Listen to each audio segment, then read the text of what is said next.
Hello everyone, my self Muskan Sharma and welcome you to Udit pharmacy. तो आज की वीडियो में हम डी फार्मा का जो न्यू सिलेबस आया है जिसे ER 2020 बोला गया है उसके बारे में डिस्कस करेंगे। उसके subject human anatomy and physiology जो कि फर्स्ट ईयर का सब्जेक्ट है, उसमें क्या क्या आपको पढ़ना है उसके बारे में बात करेंगे। So before starting the video, do like this video and subscribe to our YouTube channel. आप हमें टेलीग्राम पे भी ज्वाइन कर सकते हैं, फेसबुक पे भी फॉलो कर सकते हैं, इंस्टाग्राम पे भी फॉलो कर सकते हैं एंड आप हमें ट्विटर पे भी फॉलो कर सकते हैं। ठीक है, तो एज यूजुअल हमें पता है PCI that is pharmacy council of India ने न्यू सिलेबस लॉन्च किया है जो सारे इंस्टीट्यूशंस पे लागू हैं जो कि डी फार्मा कोर्सेज करा रहे हैं। जो भी स्टेट गवर्नमेंट के कॉलेजेस हैं जो एडमिशन ले रहे हैं डी फार्मा का या जो भी एग्जाम कंडक्ट कराते हैं डी फार्मा का, तो वो अब से इस सिलेबस को फॉलो करेंगे। तो स्ट्रिक्टली और स्ट्रिक्ट कंप्लायंस कब है इसकी, कब से लागू हो जाएगा? 2021-22 के एकेडमिक सेशन जो कि बच्चे इस साल हमारे डी फार्मा फर्स्ट ईयर में एडमिशन लेंगे तो उसके लिए ये सिलेबस लागू होगा। ठीक है, तो हम इस PDF के अकॉर्डिंग प्रीएम्बल पढ़ चुके हैं, कॉम्पिटेंसी मैपिंग ओवरव्यू देख चुके हैं, थ्योरी और प्रैक्टिकल देख चुके हैं। D pharma syllabus part 1 that means first year के बारे में हम बात कर रहे हैं। तो आज की वीडियो में हम बात करेंगे ह्यूमन एनाटॉमी एंड फिजियोलॉजी के बारे में, उसकी थ्योरी के बारे में। ठीक है, सो इसका जो कोड है वो ER 2014T बोला गया है। इसको टोटल 75 आवर्स का आपका ये सब्जेक्ट होगा जिसमें 3 आवर्स पर वीक की स्टडी होगी। ठीक है, तो इसमें आपको क्या बताया जाएगा, इस कोर्स में ये डिजाइन किया गया है ताकि बच्चे को बेसिक नॉलेज हो स्ट्रक्चर के बारे में, फंक्शंस के बारे में, ह्यूमन बॉडी कैसे काम करती है उसके बारे में, और बच्चा अंडरस्टैंड कर पाए होम्योस्टेसिस के बारे में, मैकेनिज्म्स के बारे में, या होम्योस्टैटिक जो इम्बैलेंसेस हो जाते हैं हमारी बॉडी में उसके बारे में। तो इसीलिए इस सब्जेक्ट को बनाया गया है। इसमें आपको क्या क्या पढ़ाएंगे, स्ट्रक्चर और फंक्शन बताएंगे, काफी सारे ऑर्गन सिस्टम के ऑर्गन्स है जो ह्यूमन बॉडी के, होम्योस्टेटिक मैकेनिज्म क्या होता है और उनके इम्बैलेंसेस क्या है, काफी सारे जो हमारे फिजियोलॉजिकल पैरामीटर्स है ह्यूमन बॉडी के और क्यों इंपॉर्टेंट है उनके बारे में बताया जाएगा।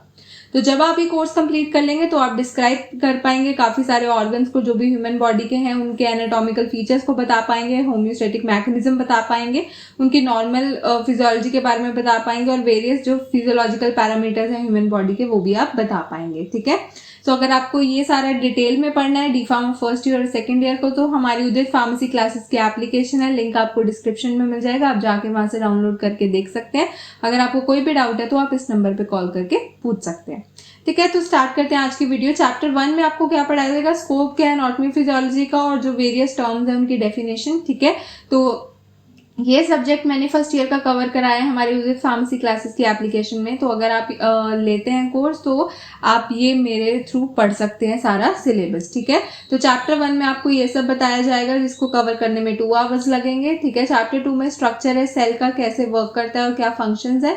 ठीक है, तो ये भी इसको भी कवर करने में 2 आवर्स लगेंगे। चैप्टर 3 में टिश्यूज है ह्यूमन बॉडी के, जो epithelial, connective, muscular, nervous tissue है या उनके सब टाइप है, करेक्टरिस्टिक है। ठीक है, वो सब तो ये कवर करने में आपको 4 आवर्स लगेंगे। ठीक है, 4th चैप्टर में आपको ओसीएस सिस्टम मतलब बोन्स के बारे में, जो स्ट्रक्चर फंक्शन है बोन्स का, एक्सियल, अपेंडिकुलर, स्केलेटन है या कितनी तरह के हैं। ठीक है, जॉइंट्स कितनी तरह के हैं, क्या क्या डिसऑर्डर होते हैं जॉइंट्स के, वो आप पढ़ेंगे। तो इनको कवर करने में 3 आवर्स, टोटल 6 आवर्स लगेंगे।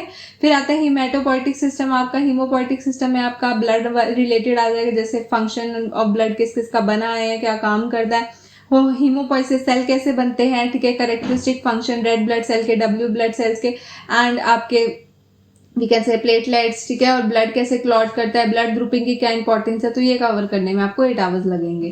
फिर चैप्टर 6 में आप लिम्फेटिक सिस्टम के बारे में पढ़ोगे, लिम्फ के बारे में पढ़ोगे, लिम्फ होता क्या है, लिम्फेटिक सिस्टम क्या है, किसका बना है, क्या काम करता है या कैसे फॉर्म होता है, स्ट्रक्चर फंक्शन क्या है स्प्लीन का या लिम्फ नोड का। चैप्टर 6 में आप ये पढ़ोगे, तो ये आपको 3 आवर्स लगेंगे इसको कंप्लीट करने में।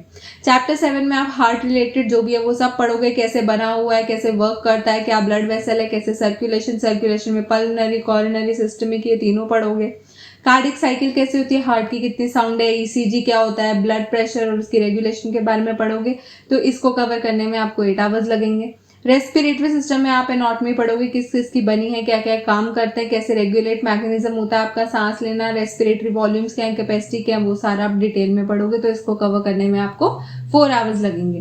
चैप्टर 9 में आप डाइजेस्टिव सिस्टम के बारे में पढ़ोगे, किसका बना हुआ है, कैसे वर्क करता है। ठीक है, एक्सेसरी ग्लैंड्स कौन कौन सी, कैसे डाइजेशन एब्जॉर्प्शन होता है, तो इसको पढ़ने में 8 आवर्स लगेंगे। चैप्टर 10 में आपका स्केलेटल मसल्स आ जाएंगे, हिस्टोलॉजी क्या है, कि कैसे मसल कंट्रैक्शंस होती हैं, क्या क्या स्केलेटल डिसऑर्डर है वो आप पढ़ोगे, तो इसको पढ़ने में 2 घंटे लगेंगे। नर्वस सिस्टम चैप्टर 11 है आपका, जिसमें आप नर्वस सिस्टम होता क्या है, कैसे बना हुआ, सेरिब्रम, सेरिबेलम, मिड ब्रेन क्या काम करते हैं, hypothalamus, medulla oblongata, basal ganglia, spinal cord कैसे बना है, कैसे रिफ्लेक्सेस जाते हैं, cranial nerves, anatomy and physiology, sympathetic and parasympathetic nervous system, इनके बारे में पढ़ोगे। तो इसको कवर करने में टोटल 8 आवर्स आपको लगेंगे। चैप्टर 12 में आप सेंस ऑर्गन्स पढ़ोगे, आपकी जितनी आई, ईयर, स्किन, टंग, नोज होगे, इनके बारे में डिटेल में पढ़ोगे। इसको कवर करने में आपको 6 आवर्स लगेंगे। देन यूरिनरी सिस्टम चैप्टर 13 में एनाटॉमी किसका बना है, कैसे यूरिन आपका जनरेट होता है, यूरिन फॉर्म कैसे होता है, रास साइकिल पढ़ोगे आप, रेनिन एंजियोटेंसिन सिस्टम वाली, क्लियरेंस टेस्ट या मिक्चुरेशन के बारे में पढ़ोगे। तो ये आपको 4 आवर्स लगेंगे इसको कंप्लीट होने में। Then came chapter 14 endocrine system में आप हार्मोन्स और उनके फंक्शंस पढ़ोगे। पिट्यूटरी ग्लैंड, एड्रिनल ग्लैंड हो गया, थायराइड पैराथायराइड ग्लैंड हो गया, पेनक्रियास, गोनाड्स हो गए, तो आप ये पढ़ोगे। तो इसको कवर करने में आपको 6 आवर्स लगेंगे। 15 में आपका चैप्टर 15 में रिप्रोडक्टिव सिस्टम आ गया, जैसे एनाटॉमी कैसी है, मेल का रिप्रोडक्टिव सिस्टम कैसा है, फीमेल का कैसा है, मेंस्ट्रुएशन कैसे होते हैं, स्पर्म कैसे बनते हैं, एग कैसे बनते हैं, प्रेगनेंसी कैसे होती है, पार्चुरेशन कैसे होगी। तो ये सारा आप चैप्टर 15 में पढ़ोगे। तो ये इसको पढ़ने में आपको 4 आवर्स लगेंगे। So that is all about the theory part. अब हम प्रैक्टिकल के बारे में देखते हैं। HAP का क्या प्रैक्टिकल है, तो सेम वही 14T की जगह 14P आ गया।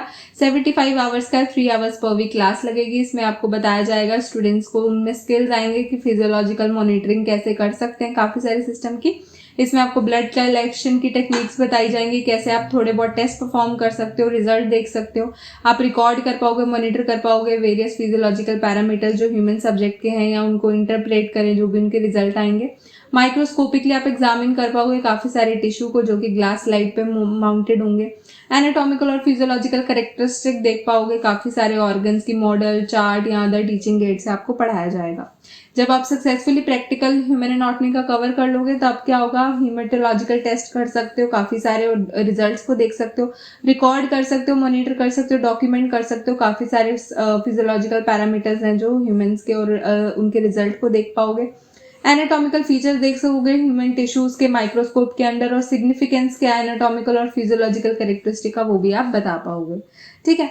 प्रैक्टिकल में आपको एक तो कंपाउंड माइक्रोस्कोप के बारे में बताएंगे होता क्या है, ठीक है। जनरल टेक्निक सिखाई जाएगी, ब्लड कैसे लेना है, माइक्रोस्कोपिक एग्जामिनेशन कैसे कर पाओगे आप एपिथेलियल टिश्यू का, कार्डिक मसल का, स्मूथ मसल का, स्केलेटल मसल का, कनेक्टिव टिश्यू का, नर्वस टिश्यू का।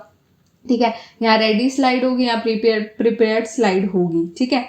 स्टडी होगा ह्यूमन स्केलेटन के बारे में पढ़ोगे, एक्सियल स्केलेटन के बारे में, अपेंडिकुलर स्केलेटन के बारे में। ठीक है। आप डिटरमाइन कर पाओगे कि इस पेशेंट का क्या ब्लड ग्रुप है, एरिथ्रोसाइट सेडिमेंटेशन रेट क्या है, हीमोग्लोबिन कंटेंट क्या है उसका। ठीक है। ब्लीडिंग टाइम, क्लॉटिंग टाइम आप बता पाओगे, WBC काउंट कितना है, RBC काउंट कितना है। ठीक है। डिफरेंशियल काउंट क्या है ब्लड का, या रिकॉर्ड कर पाओगे ब्लड प्रेशर काफी सारे पोस्चर में, लेट के, बैठ के। ठीक है। डिफरेंट आर्म से, before and after exertion, interpret result भी आप पढ़ पाओगे उनके बारे में। बॉडी टेम्परेचर रिकॉर्ड कर पाओगे, मर्करी, डिजिटल और IR थर्मामीटर से काफी डिफरेंट लोकेशंस पे बॉडी की पल्स रेट, हार्ट रेट आप देख सकते हो, रेस्पिरेटरी रेट देख पाओगे, पल्स ऑक्सीजन देख पाओगे। ठीक है। जो फोर्स है एयर एक्सपेल्ड का, जो पीक फ्लो मीटर से आप देख पाओगे। ठीक है। हाइट, वेट या BMI कैलकुलेट कर पाओगे, और वेरियस सिस्टम्स के बारे में आप जान पाओगे चार्ट मॉडल के थ्रू, जैसे कार्डियोवास्कुलर हो गया, रेस्पिरेटरी हो गया, डाइजेस्टिव हो गया, यूरिनरी हो गया, एंडोक्राइन हो गया, रिप्रोडक्टिव हो गया, नर्वस हो गया, आई, ईयर और स्किन हो गए। ठीक है। इनके बारे में सो प्रैक्टिकल में आपको ये पढ़ेंगे। फील्ड विजिट इसकी कुछ होती नहीं है। ठीक है। So that is all about today's video. अगर आपको कोई भी डाउट है तो आप कमेंट करके पूछ सकते हैं, एंड थैंक यू।